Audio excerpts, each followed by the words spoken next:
The Gears of War series is amazing in a lot of ways. It's easily one of my favorites of all time, with its awesome boss fights with iconic enemies such as Rom and Scourge, and hilarious moments between brothers at arms with Delta Squad. I couldn't help but love this insane world torn apart by an enemy from below. And while it has its share of epic and iconic moments, spearheaded by Delta Squad against unimaginable odds, it also has equally saddening moments that pull you to a stop after a specific character's death. Here is my top 5 Gears of War saddest moments and deaths throughout the series. And just know that this is entirely my opinion, so if you don't agree, feel free to definitely put a comment below on what was the saddest moments or your top 5. If you haven't already, feel free to definitely hit that like button and subscribe for more Gears of War content. I make a lot of Gears of War lore, multiplayer gameplay, and various other videos. So on to the first part of today's top 5. Number 5. Reynas Death. Throughout Gears 4's campaign, right off the bat, we are introduced to a whole new batch of characters, introducing characters like JD, Dal, Oscar, and of course Kate Diaz, alongside her mother, Reyna Diaz. You meet the village in which they all stay together, but unfortunately is torn apart by a revived enemy from a war long past.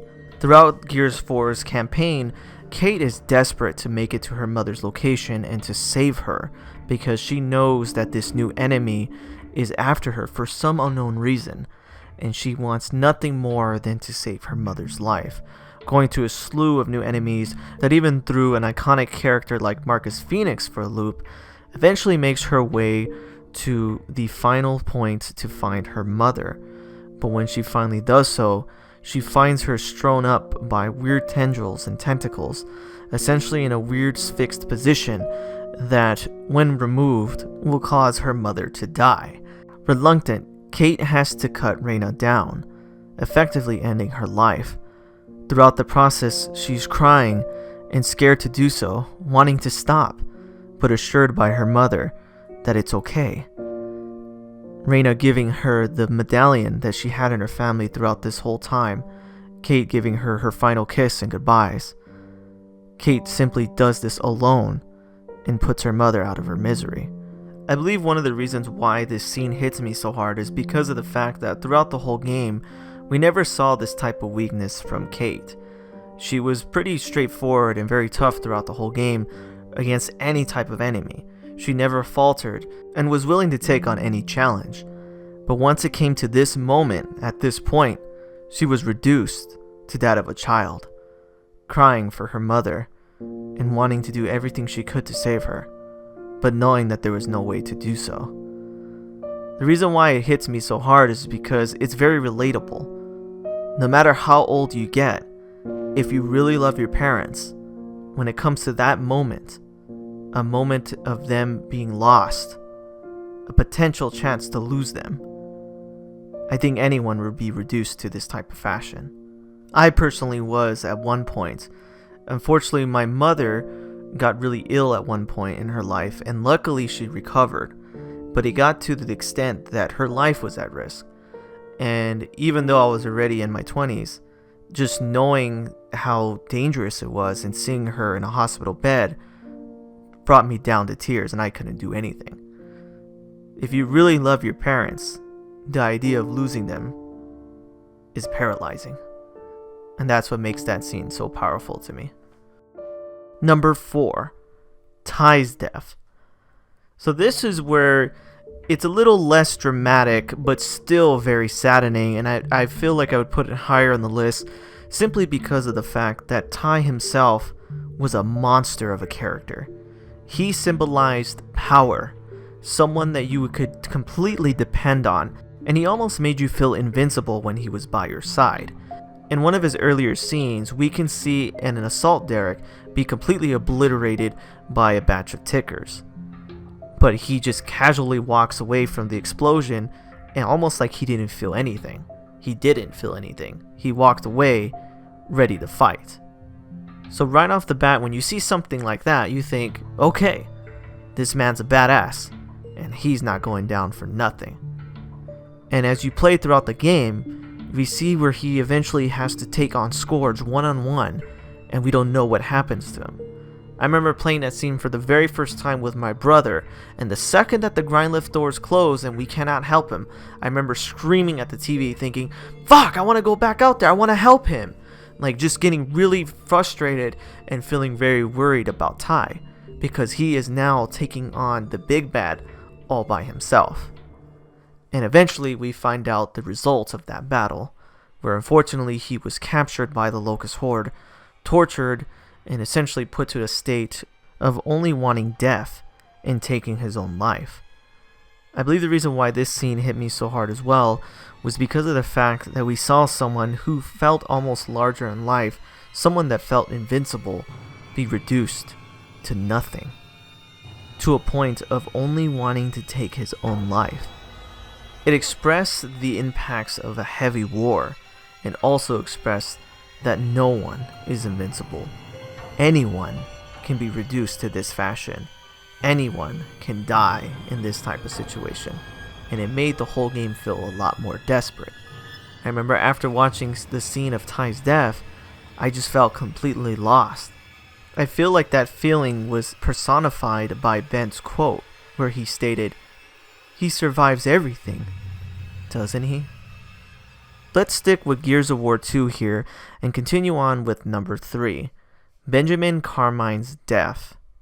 At the beginning of Gears 2, we meet another of the Carmine brothers, Benjamin, a green-as-grass gear who barely knows anything of combat. But throughout the game, we realize that he's actually a very reliable soldier, able to take on various amounts of locusts, and while scared, never ran from a fight. One interesting fact about Benjamin Carmine is the fact that in his one day of being with Delta Squad and being by Marcus and Dom, he fought more locusts in that day than many gears have fought in an entire year. Standing side by side with characters that have seen so much more war, iconic heroes like Marcus Phoenix and Dominic Santiago, Benjamin Carmine held his own. Until fortunately, when he fell from the helicopter when it was swallowed by the rift worm. He met his demise by parasitic creatures that lived inside the worm, dying and saying his last breaths to Marcus Phoenix, expressing that he loved his family, his brothers, and his mother. All he wanted was just for them to know that he loved them before he died. Benjamin was such a young and innocent person, thrown into this horrible war, fighting for everyone he cares about. Benjamin is easily one of the most realistic and relatable characters in the series, so seeing his death was heartbreaking. Someone with a heart of gold cut down in his youth. His death was very saddening. Let's move on to the end of the original trilogy with Gears 3 and number 2 in the list, the death of Adam Phoenix.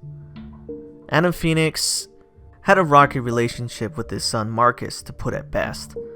Always diving into his work, he barely had any time for his son, and the relationship was very simplistic. And any chance of it being developed any further seemed to have a wrench thrown in it when Elaine Phoenix, the mother of Marcus Phoenix, passed away. With the loss of his wife, he dived even further into his work when he found out about the Locust Horde, and everything he did was to help protect the world and his son, but all the time spent on doing so ruined any chance of having a true relationship with Marcus. But regardless of having this short and very distant relationship with his son, he never stopped caring about him, and he was the very single most important thing in his life. If you read the novels or even the comics throughout the series, he mentioned various times that he did what he did for the world, yes, but if Marcus was lost, he didn't care about anything. He loved his son above all. And that's what makes that scene so powerful at the end of Gears of War 3, when Marcus and Adam are finally face to face after years of not seeing one another. Marcus wants nothing more to save his father. And as Adam explains what is going on, that his body is deteriorating due to his research and what he had to do to find out the weakness of the Lambent and the Locust, Marcus just stands there confused, almost like a child not understanding what his father is explaining to him.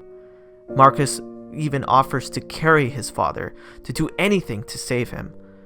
But unfortunately, once the machine activates, Adam is completely obliterated right in front of Marcus.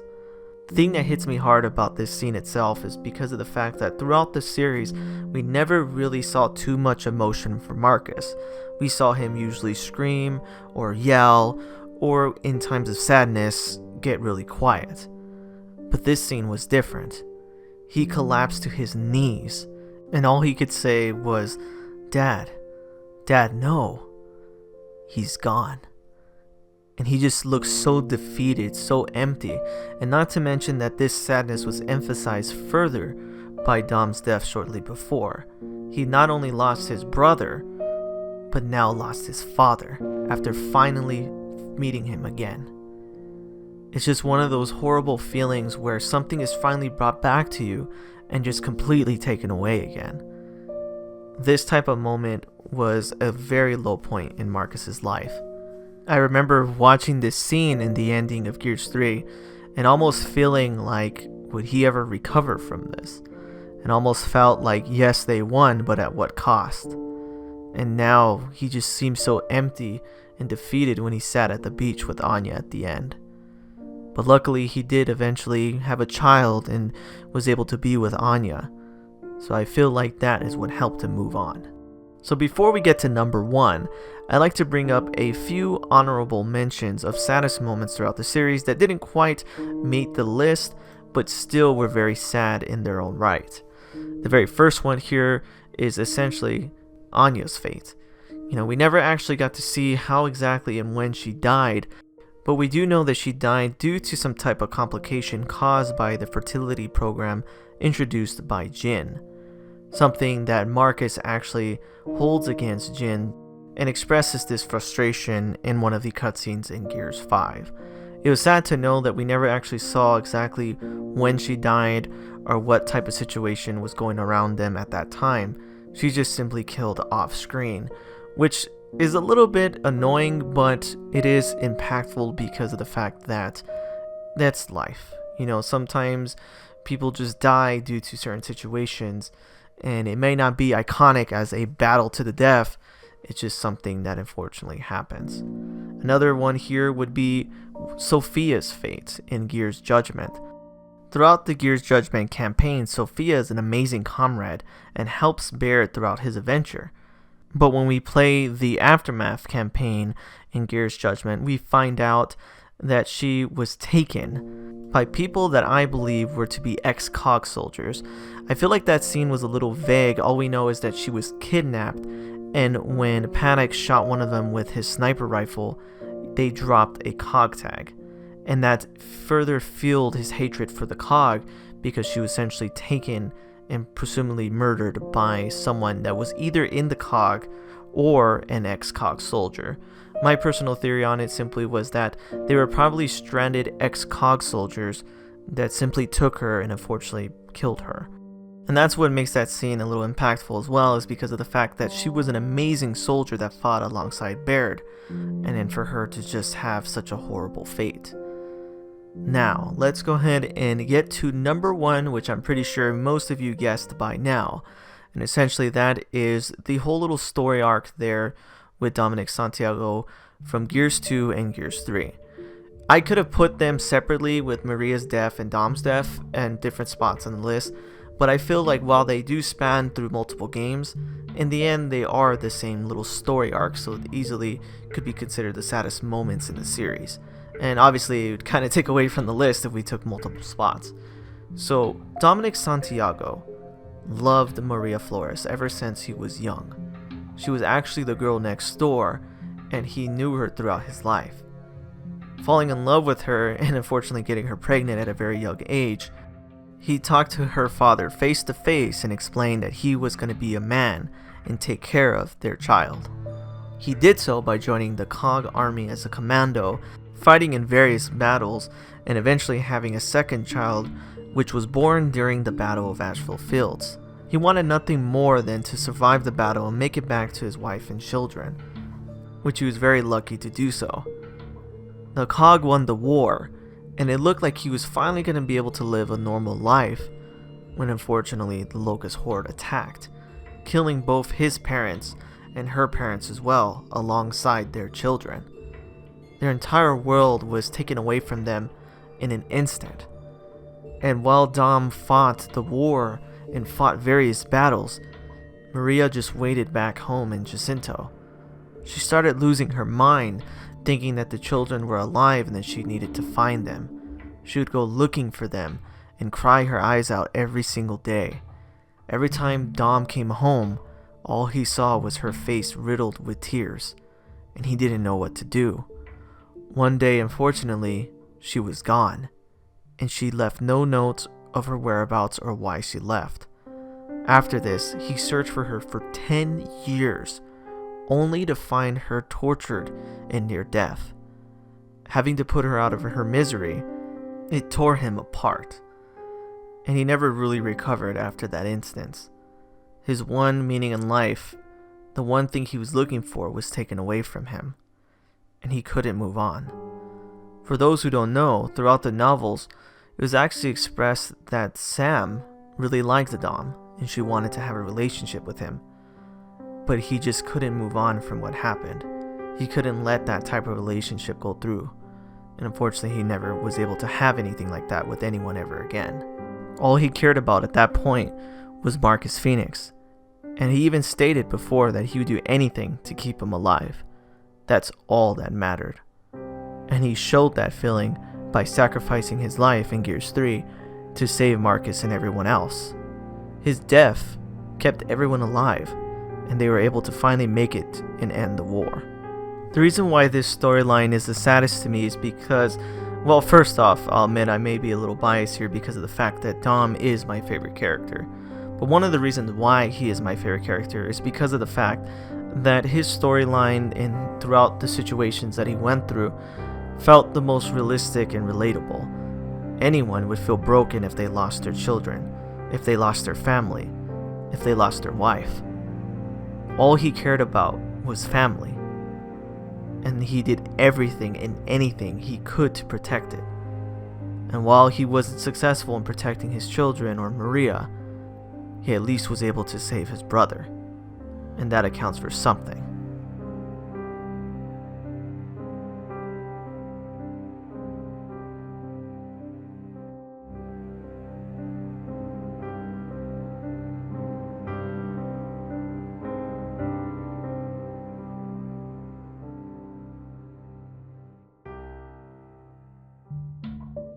Thanks for watching this video here, guys, of my Gears of War top 5 saddest moments. Let me know what you guys think was the saddest moments throughout the series, if you agree with my list, or if there's other moments that you felt were sadder. Remember, this is solely based off my opinion and my personal experiences while playing the series and what it felt to me. So definitely feel free to express how you felt throughout these scenes and what was the most impactful to you. Anyways, guys, thanks for watching, and take it easy, guys.